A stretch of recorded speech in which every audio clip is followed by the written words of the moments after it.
है कि बहुनाम जन्मानाम अंते ज्ञानवान माम प्रपद्यते, और वासुदेव सर्वमिति समात्मा सो दुर्लभ है। ओए होए, क्या कहता गीता ज्ञानदाता कि वासुदेव ही सर्वम, सब कुछ है, वासुदेव ही सब कुछ है, ये बताने वाला महात्मा बड़ी मुश्किल तय मिलेगा। वासुदेव कौन है? वासुदेव का अर्थ क्या है? सर्वव्यापी और सर्व समर्थ, जिसका सबके ऊपर अधिपत्य हो, वो उसको वासुदेव कहते हैं। श्री कृष्ण वासुदेव नहीं थे, वो तो वासुदेव के पुत्र थे, उसके पिता का नाम था वासुदेव। जैसे कोई अपने पुत्र का नाम विष्णु रख ले, क्या वो त्रिलोकीनाथ हो जाएगा? तो वो वासुदेव का पुत्र था। श्री कृष्ण वासुदेव नहीं थे, वो कह ले वे सब कहने लगे उसको वासुदेव, वो वासुदेव नहीं थे। वासुदेव का अर्थ है वेदों में जो सर्वश्रेष्ठा, सर्व उत्पादक और जिसका सबके ऊपर अधिपत्य, कंट्रोल है, सबका शासक, यानी पूरे विश्व में जिसका वास है, जिसके अधिकार में सभी आते हैं, स वासुदेव, वो है वासुदेव। अब अभी आपको प्रारंभ में बताया था सत्संग के प्रारंभ में कि जो सरपुरुष है, जो गीता ज्ञान बोल रहा है, यहां पर बता रहा 7वें अध्याय के 18वें और 19वें श्लोक में, वो है सरपुरुष और वो 21 ब्रह्मांड का स्वामी है। गीता अध्याय नंबर 15 के श्लोक नंबर 16 और 17 में 3 पुरुष हैं, सरपुरुष, अक्षर पुरुष और परम। वो तीसरा जो 8वें अध्याय के 3रे श्लोक में परम अक्षर ब्रह्म बताया है, वो 15वें अध्याय के गीता जी के 17वें श्लोक में उस परम अक्षर ब्रह्म की तरफ संकेत है कि उत्तम पुरुष है तो अन्य परमात्मा इति उदाहरत है, यह लोग तरम आविश्य वृत्ति अवैश्वर है। तो यहाँ तो प्रसंग चल रहा है कि ये जो सरपुरुष है ये 21 ब्रह्मांड का स्वामी है, अक्षर पुरुष 7 संग ब्रह्मांड का स्वामी है, इतना ही प्रभु है, स्वामी है, वासुदेव नहीं है, सबके ऊपर मालिक नहीं है, सब पर इसका वास नहीं है। और जो अक्षर पुरुष है 7 संग ब्रह्मांड का स्वामी है, ये भी वासुदेव नहीं है, सबके ऊपर मालिक नहीं है। और तीसरा जो परम अक्षर ब्रह्म है वो है वासुदेव, वो ओवरऑल कंट्रोल, असंग ब्रह्मांड का स्वामी, अनंत कोट ब्रह्मांड का एक रति नहीं भारे, सतगुरु पुरुष कबीर हैं ये कुल के सिरजनहारे। हम सुल्तानी नानक तारे, दादू को उपदेश दिया, जात जुलाहा भेद न पाया, वो काशी माहे कबीर हुआ। तो वो वासुदेव है। अब यहाँ 7वें अध्याय का 19वें श्लोक का जो सारांश है वो क्या कहता गीता ज्ञानदाता कि बहुनाम जन्मानाम अंते, बहुत बहुत जन्मों के किसी अंत के जन्म में ज्ञानवान ज्ञानी आत्मा माम प्रपद्यते, मेरी भक्ति करते हैं, मेरी पूजा करते हैं, और वासुदेव सर्वमिति, सब आत्मा सुदुर्लभ है। यहां भी अनरस कर रखा है इन्होंने अनुवाद के अंदर कि श्री कृष्ण कह रहा है कि मैं वासुदेव हूं और मुझे जो जानता है वो बड़ा मुश्किल से मिला। कृष्ण का सब ने पता, बालक बालक ने पता इसका। तो कहने का भाव ये है कि वो ये कह रहा है कि जो ये बतावेगा संत के वासुदेव ही सर्वम, यही पूर्ण परमात्मा है, यही पूर्ण मोक्षदायक है, इसी की साधना से शाश्वत स्थान प्राप्त होगा, और ये पाप नाशक है, ये सारी सब ब्रह्मांडों का कुल का मालिक है, ये बताने वाला महात्मा बड़ी मुश्किल तय मिलेगा।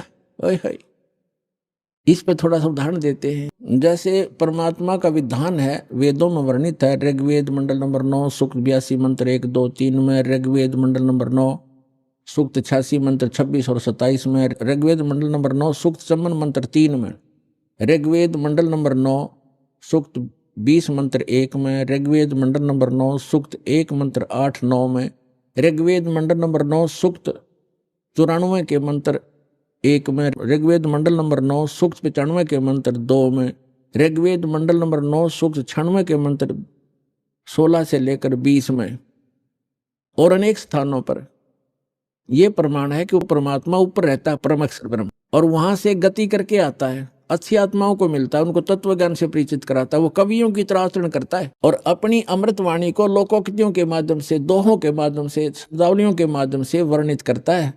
वो सच्चिदानंद घन ब्रह्म की वाणी होती है।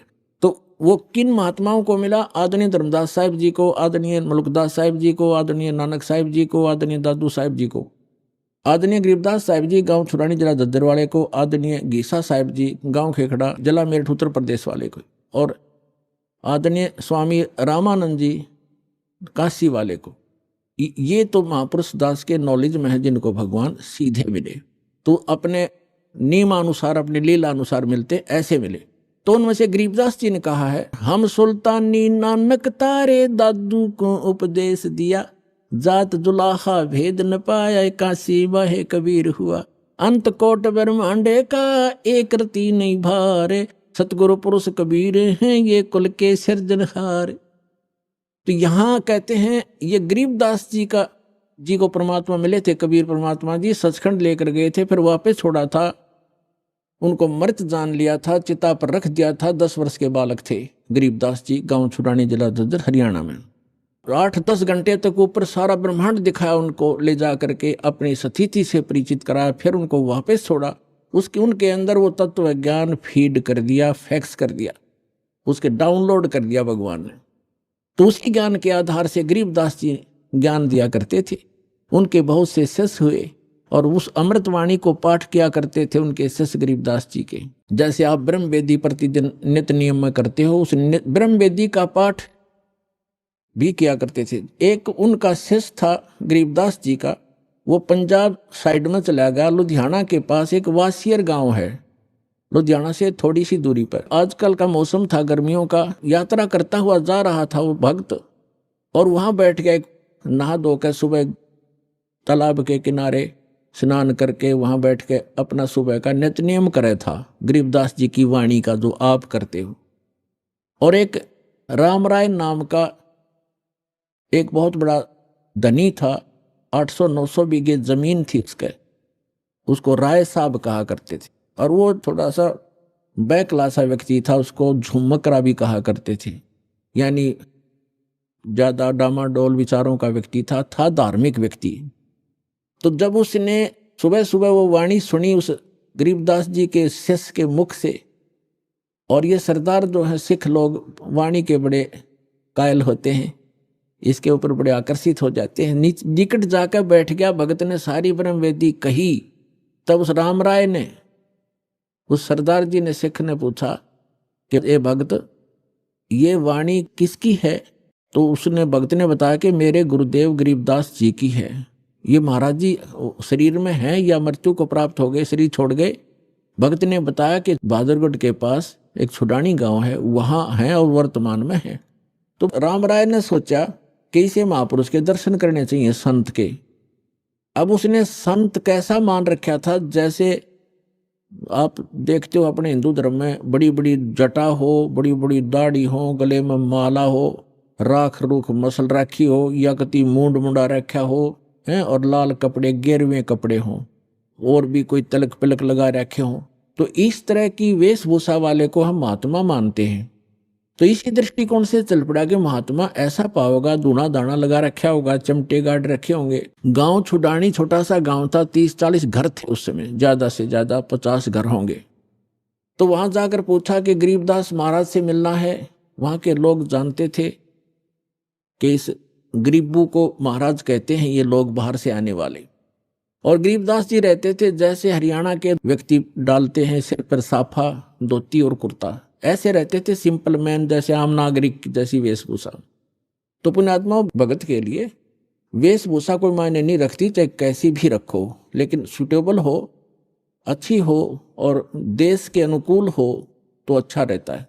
जैसे लाल को किसी कपड़े में बांध कर रख ले, फटे पुराने में या बढ़िया अच्छे वाले में, वो लाल तो लाल ही होता है। ऐसे भक्त भक्ति से बनता है, ऊपर के आडंबर से नहीं बनता। तो कहने का भाव ये है कि उसका दृष्टिकोण ये था। जब उसने पूछा कि गरीबदास महाराज कहाँ हैं, उन्होंने बता दिया कि सामने वो मकान उन्हीं का है। मकान के आगे बाहर से आए हुए दूसरे गांव के कुछ भक्त बैठे थे, कुछ उस गांव का भी 1-2 भक्त था। उनसे पूछा भी महाराज गरीबदास जी कहाँ हैं? उन्होंने बताया भी बैठ जाओ, अभी आ जाएंगे, बाहर घूमने गए हैं सुबह सुबह। किधर गए हैं, किस साइड में गए? उसने सोचा कि इतनी दूर से आया हूं, रामराय जी ने सोचा कि इतनी दूर से आया हूं, महापुरुष के दर्शन करके आहार करूंगा। उनसे पूछा कि किस साइड में गए हैं, मैं उनके दर्शन करना चाहता हूं। और ये भी पूछा कि कितनी देर में आएंगे। तो वहां उपस्थित भक्तों ने बताया कि उनकी मर्जी है भाई साधु संतों की, आओ तो अभी आ जाओ, ना तो दोपहर तक नहीं आवे। तो कहाँ मिलेंगे, किस दिशा में गए हैं, कहाँ मिलेंगे कि सामने एक रहट लगा हुआ है, वहां एक झोंपड़ी है, कई बार वहां भी बैठकर वो अपनी भक्ति करते होते हैं। उधर से वो जा रहा था उसी रास्ते से खेतों में, उधर से गरीबदास जी आ रहे थे, एक सिंपल वेशभूषा हरियाणे की, और सिर पे पशुओं का चारा ले रखा था, थोड़ा सा एक बंडल सा बना के, भुट्टा कहते हैं जवार का, वो आ रहे थे। और कोई व्यक्ति बीच में था नहीं। तो राम राय ने गरीबदास जी से पूछा कि भाई किसान, मैंने महाराज गरीबदास जी से मिलना है और सुना है वो इधर आए हुए हैं, आपने देखा?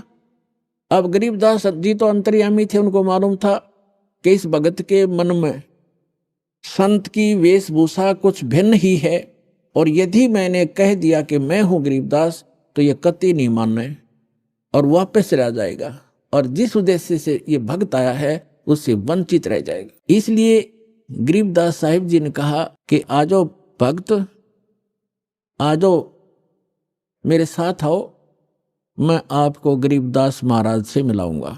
अब वो पीछे पीछे हो लिया।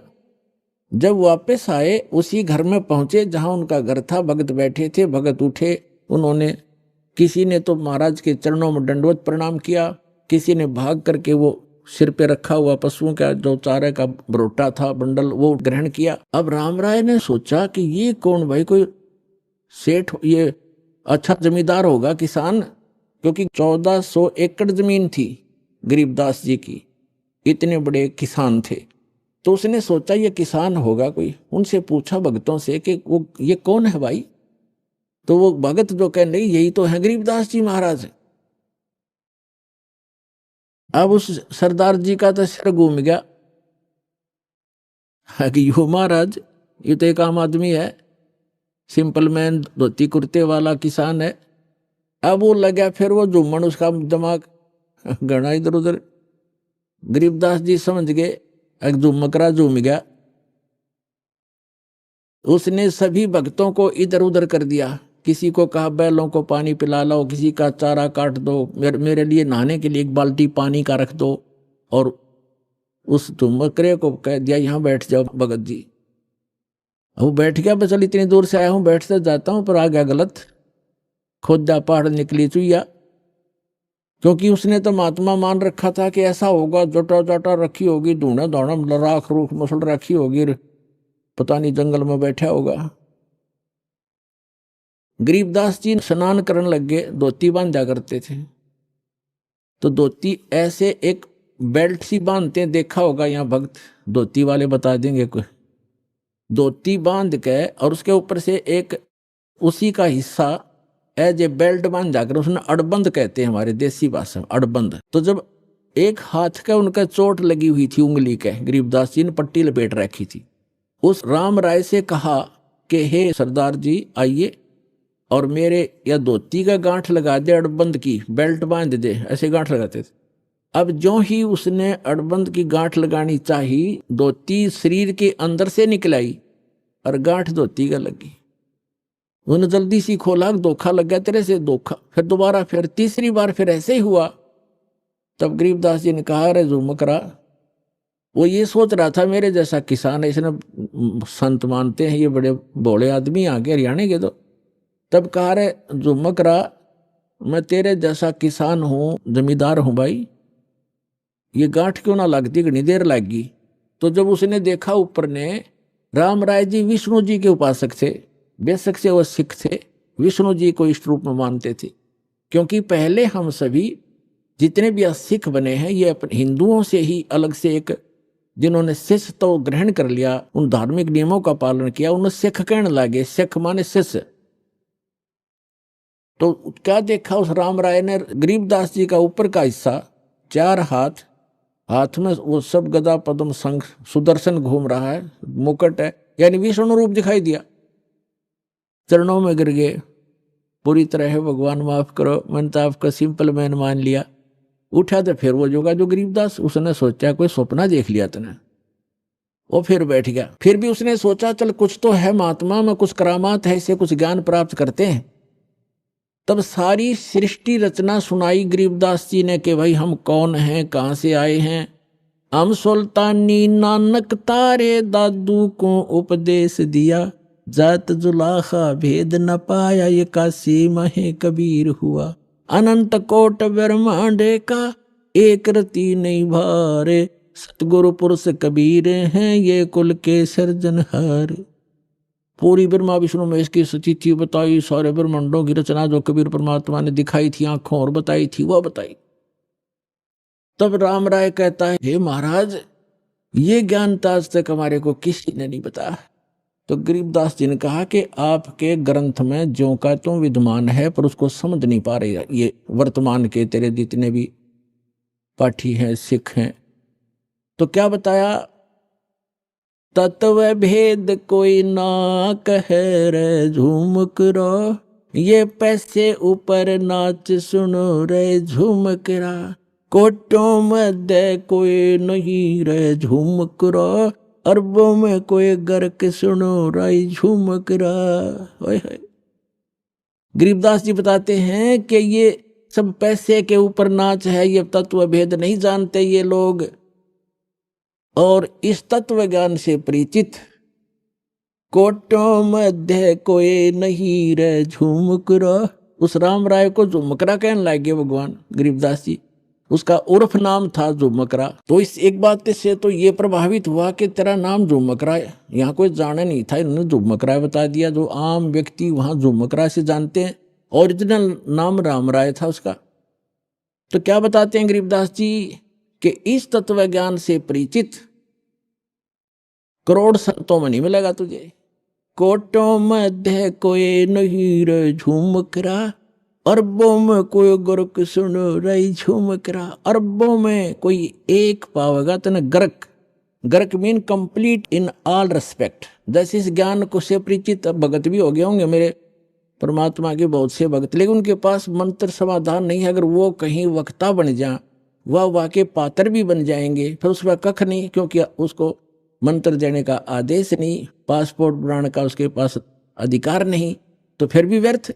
तो क्या कहते हैं, गर्क मीन जिसके पास परमात्मा का पूरा ज्ञान भी हो और कंप्लीट मंत्र हो, अधिकार हो, ऐसा तो आपको अरबों में मिलेगा। तो पुण्यात्माओं 4-5 अरब आबादी होगी अपने पूरे पृथ्वी पर।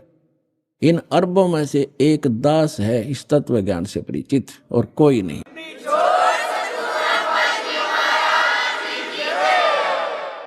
अब हम आज का प्रसंग पूरा करते हैं। अब कहते हैं 7वें अध्याय के 18वें मंत्र में गीता ज्ञानदाता अपनी गति को भी अनुत्तम क्यों कहता है, घटिया क्यों कहता है। इसका यह है कि जन्म मृत्यु ये खुद कहता है गीता ज्ञानदाता 4थे अध्याय के 5 और 9 श्लोक में, दूसरे अध्याय के 12वें श्लोक में, 10वें अध्याय के दूसरे श्लोक में, कि अर्जुन तेरे और मेरे बहुत जन्म हो चुके हैं, आगे भी होते रहेंगे और पहले भी हो चुके हैं। तो इसलिए 18वें अध्याय के 62वें श्लोक में कहता अर्जुन तू सर्वभाव से उस परमेश्वर की शरण में जा, उसकी कृपा से परम शांति को, सनातन परम धाम को प्राप्त होगा। तत्वदर्शी संत खोज ले, उससे वो ज्ञान और समाधान प्राप्त होगा। तो तत्वदर्शी संत नहीं मिलेगा तो ऐसे ही जन्म और मृत्यु तेरे भी रहेंगे, मेरे उपासक के भी रहेंगे, मेरे भी रहेंगे, वो खुद कहता है। तो अब ये 7वें अध्याय के 18वें श्लोक में कहता है मेरी गति भी अनुत्तम है, घटिया है, क्योंकि जन्म मृत्यु तेरी भी मेरी भी। ब्रह्म साधक ब्रह्मलोक में जाता है। 8वें अध्याय के 16वें श्लोक में कहा कि ब्रह्मलोक पर्यंत भी ये प्राणी सभी पुनरावृत्ति में है, इनका भी जन्म मृत्यु होता ही रहेगा। और जब जहां जन्म मृत्यु होगा, युद्ध करना होगा, वहां शांति नहीं हो सकती। तो यहां कहता है अनुत्तम क्यों बताया, अपनी गति को, अपने यानी ओम नाम के जाप से ब्रह्म प्राप्ति को भी अनुत्तम गति बताया है। किस लिए, इसका उदाहरण देते हैं। एक चुनक नाम के ज्ञानी आत्मा थे, समर्पित भगवान पे, और साधना और ज्ञान वही वेद और इन अधूरे गुरुओं वाला, हठ योग ब्रह्मा जी वाला ओम नाम वेदों वाला ये साधना किया करते थे, सभी करते रहे हैं। उन्होंने भी ऐसी साधना के लिए हजारों वर्षों तक सूख के काटा होगे, बड़ी बड़ी पलकें होगी, बड़े बड़े बाल होगे परमात्मा पाने के लिए। लेकिन गीता अध्याय नंबर 11 के श्लोक 47-48 में गीता ज्ञानदाता स्पष्ट करता है कि अर्जुन, मेरी प्राप्ति यानी ब्रह्म की प्राप्ति, भगवान प्राप्ति ना वेदों में वर्णित विधि से, ना किसी मंत्र से, ना जप से, ना तप से कोई नहीं कर सकता, उससे हो ही नहीं सकती वेदों में वर्णित विधि से। तो जिस कारण से इन ऋषियों ने वेदों से मंत्र ओम लिया, उसकी साधना हठयोग ब्रह्मा जी से लिया, साधना करने लगे। उसे भगवान तो मिलना था ही नहीं, वो स्पष्ट कर रहा है। तो उससे सिद्धियां आ गई इनके अंदर, और उन सिद्धियों के आधार से ये प्रभु पाक गए अपनी एक दूसरे। जैसे अगस्त ऋषि में सिद्धि थी 7 समुद्रों को पी लेना, ये कोई छोटी सिद्धि है। 7 समुद्रों को एक घूंट में ऐसे चलू भर कर और सारे सुखा दिए थे, ऐसी सिद्धि होती है आध्यात्मिक शक्ति। लेकिन ये भगवान नहीं हो सकता इन सिद्धियों से। और फिर वापस कुरला कर दिया तो 7 समुद्र भर गए। तो कहने का भाव ये है कि ये तो सिद्धि है, परमात्मा की साधना करने से थोड़ी बहुत ये बैटरी चार्ज हो जाती है, जिसे कुछ चमत्कार दिखा देते हैं।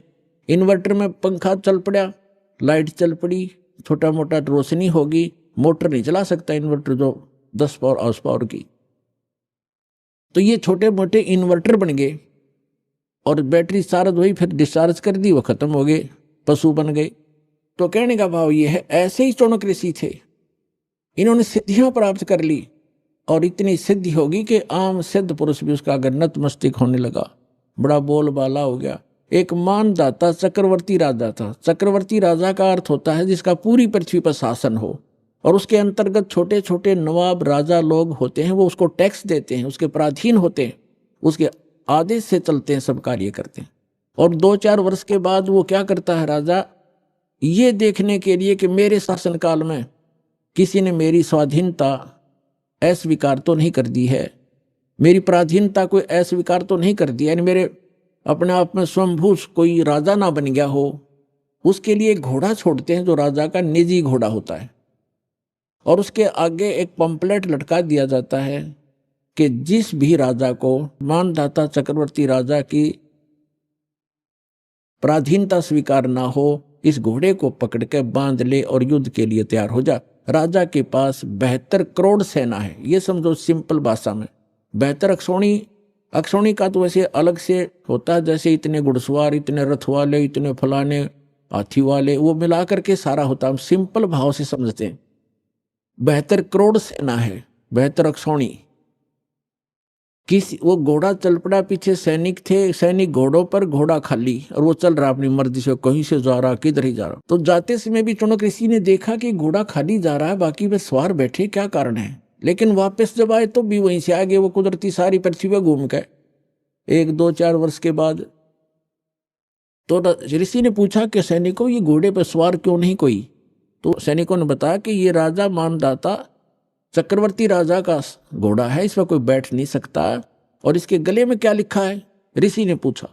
सैनिकों ने उत्तर दिया, इसके गले में ये लिखा है कि जो इस घोड़े को पकड़ेगा उसने राजा मानदाता जी के साथ युद्ध करना पड़ेगा, और राजा के पास 72 करोड़ सेना है। ऋषि ने पूछा, क्या किसी ने नहीं पकड़ा।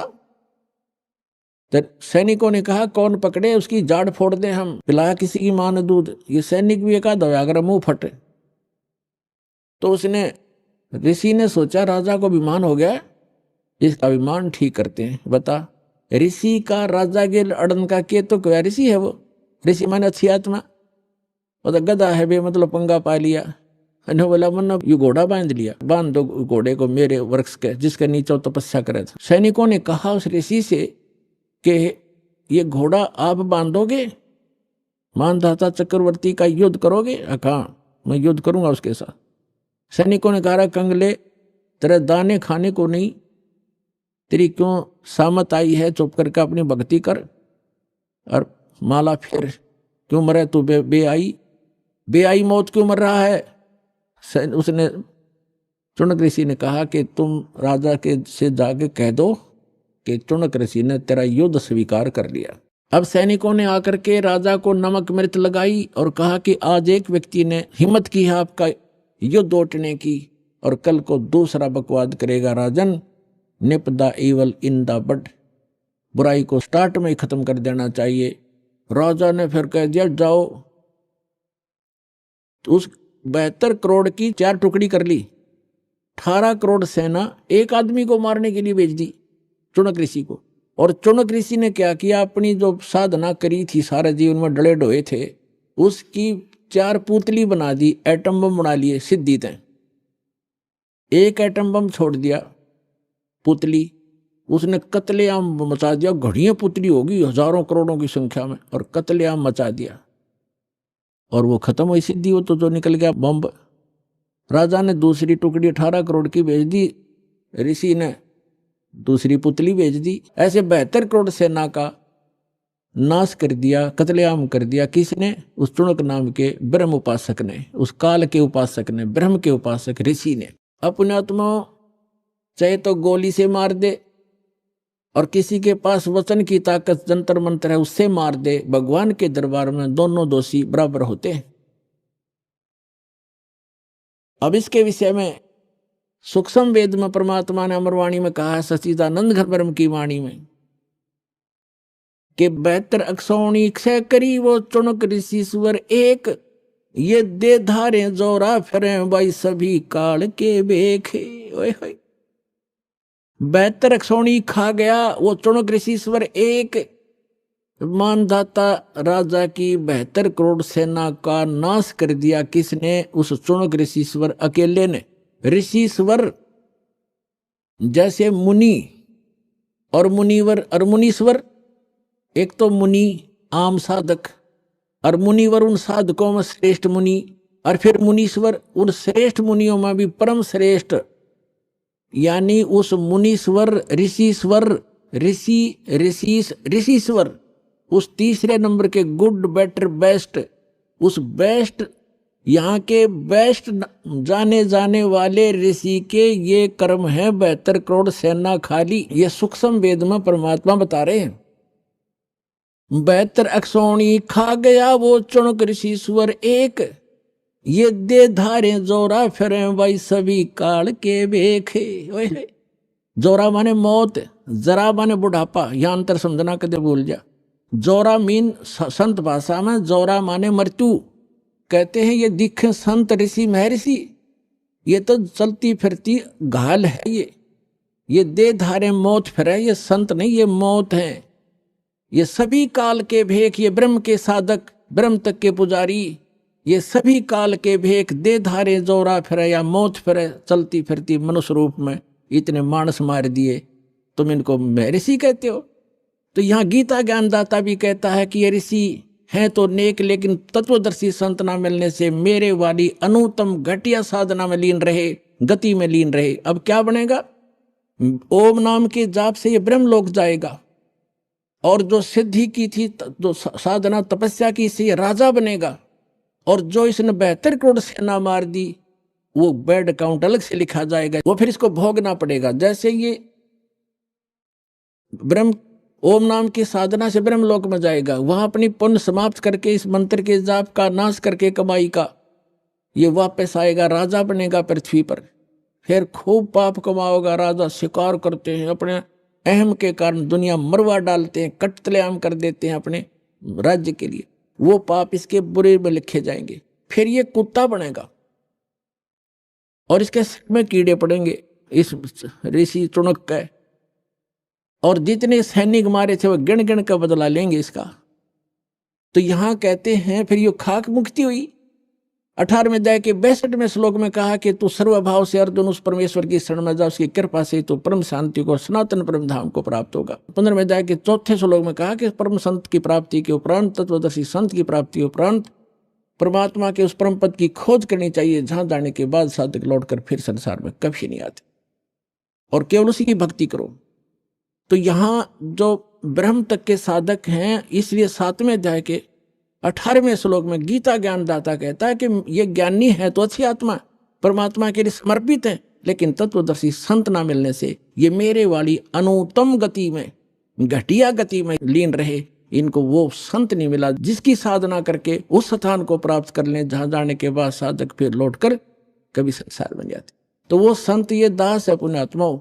आज समझ में आ जाओ, थारा से फेर आइयो। जितना लेट आओगे उतना पछताओगे। जल्दी आओ, अपना कल्याण कराओ।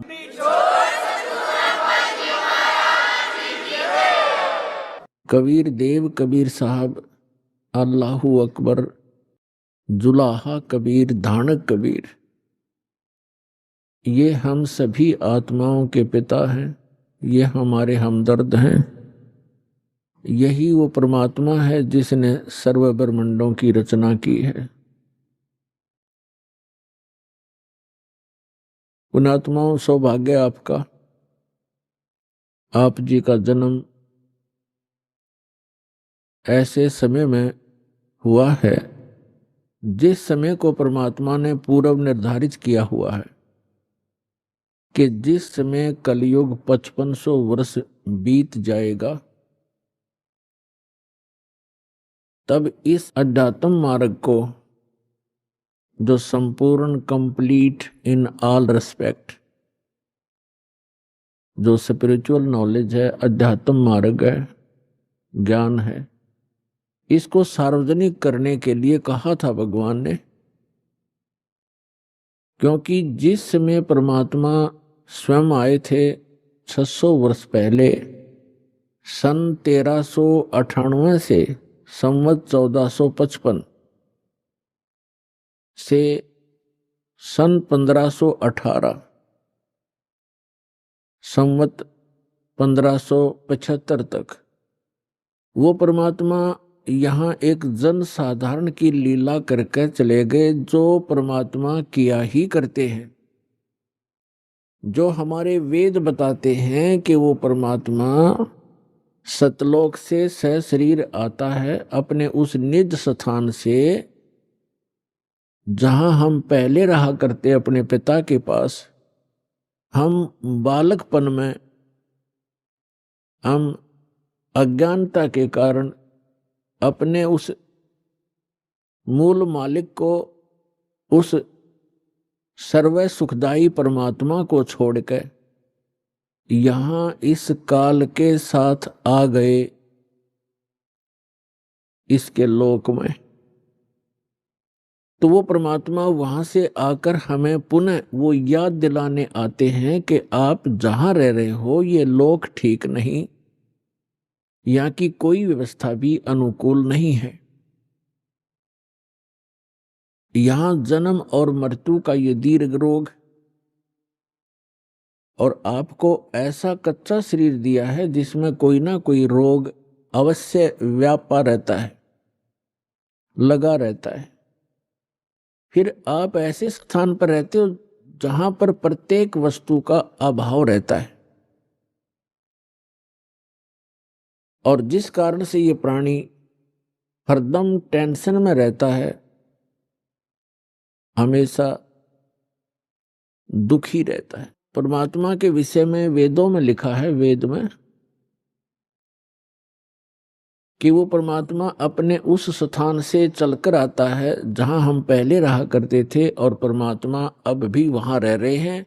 और हमारे असंख्यों भाई बहन वहां पर वर्तमान में भी रह रहे हैं, जो पहले वहीं थे, यहां आए नहीं, और जो यहां से परमात्मा की सतभक्ति करके वापस चले गए हैं, वो वहां अब भी रह रहे हैं। तो वहां से चलकर वो परमात्मा आते हैं, एक जन साधारण की लीला करते हैं। वो ऐसी लीला करते हैं कि प्रत्येक प्राणी को इस काल के लोक में यदि सुखी रहना है तो वो विधि, वो तरीका, वो एक भूमिका परमात्मा स्वयं ही करते हैं। परमेश्वर कबीर जी एक झोंपड़ी में रहा करते थे, पूरा परिवार। वैसे तो पूरा विश्व उसी के बच्चे हैं, उसी के पुत्र पुत्री हैं, लेकिन उस समय उन्होंने एक गृहस्थ विधि से परिवार नहीं बनाया था। परमात्मा के परिवार में कुल 5 सदस्य थे। एक तो नीरू और नीमा, ये 2, जिनको परमात्मा लहर तारा नामक तालाब पर कमल के फूल पर शिशु रूप में मिले थे। और एक स्वयं परमात्मा, और एक लड़का एक लड़की। लड़के का नाम कमाल था, लड़की का नाम कमाली था। ये दोनों, लड़का और लड़की, परमात्मा ने मृत जीवित किए थे किसी विशेष परिस्थिति में। तो ये कुल परिवार था परमात्मा का। तो परमात्मा एक झोपड़ी में रहा करते थे और एक जुलाहे का कार्य किया करते थे, कपड़ा बुनते थे, अपने हाथों से निर्वाह करते थे और तत्व ज्ञान का प्रचार भी करते थे, सत्संग भी करते थे और सतगुरु रूप में वो उपदेश भी दिया करते थे, दीक्षा भी देते थे और यथार्थ ज्ञान भी सुनाया करते थे।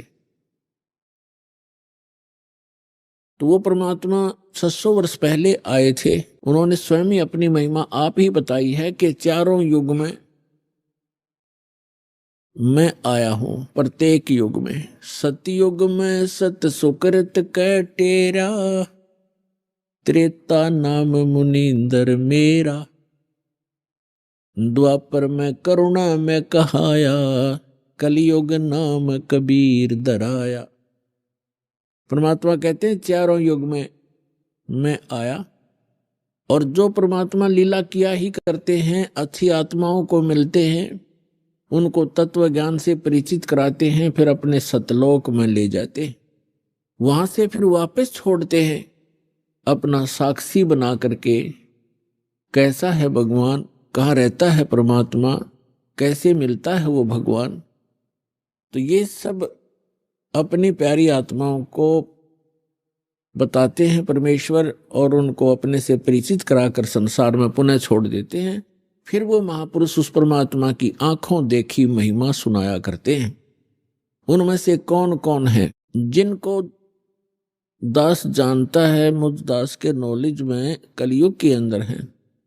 आदरणीय धर्मदास साहिब जी, आदरणीय मलुकदास साहिब जी, आदरणीय नानक साहिब जी, आदरणीय दादू साहिब जी, आदरणीय गरीबदास साहिब जी गांव छुड़ानी जिला झज्जर वाले, आदरणीय घीसा दास साहिब जी गांव खेखड़ा जिला मेरठ उत्तर प्रदेश वाले, आदरणीय स्वामी रामानंद जी काशी वाले। इन महापुरुषों को परमात्मा मिले और इन महापुरुषों ने परमेश्वर की महिमा आंखों देखी, बताई, अपनी अमृतवाणी में लिपिबद्ध करवाई। आज वो एफिडेविट हैं उस परम पिता की महिमा जो उन्होंने आंखों देखी थी। तो पुण्यात्माओं, परमेश्वर ने कहा है चारों युग में संत पुकारे, कूक कहा हम हेल रे, हीरे माणिक मोती बरसें, ये जग चुगता ढेल रे। परमात्मा बताते हैं कि चारों युग में मेरे से परिचित मेरे संतों ने मेरे द्वारा बताई गई यथार्थ भक्ति विधि का डंडोरा पीटा, मुनादी करी, अनाउंसमेंट की खूब जोर जोर से, और मैंने भी आकर के प्रत्येक युग में इस यथार्थ ज्ञान रूपी हीरे मोती लालों की वर्षा की। लेकिन हम पर विश्वास ना करके इन काल के दूतों, नकली आचार्यों, शंकराचार्यों और इन झूठे गुरुओं पर विश्वास करके पूरा मानव समाज वर्तमान में डले ढो रहा है, कंकर पत्थर कौड़ी इकट्ठी कर रहा है लाल के स्थान पर।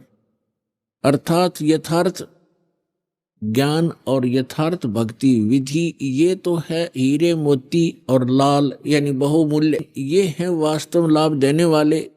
और जो गीता अध्याय नंबर 16 के श्लोक 23 में कहा है कि शास्त्र विधि को त्याग कर जो मनमाना आचरण करते हैं, मनमानी पूजाएं करते हैं जो शास्त्रों में सदग्रंथों में विद्यमान नहीं है, तो उनको न तो कोई सुख होता है, न उनको कोई सिद्धि प्राप्त होती है और न ही उनकी गति होती है, अर्थात व्यर्थ, यूजलेस। तो जो शास्त्र विधि को त्याग कर सदग्रंथों के विपरीत साधनक है, वो परमात्मा ने बताई है कि वे डले हैं। ढेल, ढेल माने डले, कंकर पत्थर जिनकी कोई वैल्यू नहीं है। चारों युग में संत पुकारे, कूक कहा हम हेल रे, हीरे माणिक मोती बरसे, ये जग चुगता ढेल रे, पर भी लेन जात है दुनिया, हमारा ज्ञान किन्हे ना सुनिया। परमात्मा कबीर देव जी, कबीर साहब जी बता रहे हैं कि लोक वेद के आधार से, दंत कथाओं के आधार से शास्त्र विरुद्ध साधना करते हुए ये प्राणी कुंभ के मेले का अनुष्ठान करते हैं और पर भी लेने के लिए जाते हैं वहां कल्याणार्थ। उसके लिए भगवान बताते हैं कि जिस तालाब या सरोवर या दरिया में आप स्नान करने जाते हो निर्धारित करके, आपसे पहले वहां उस तालाब में, सरोवर में, उस दरिया में मेंढक, मछली और बहुत से कीड़े मकोड़े पहले से विद्यमान होते हैं, जीव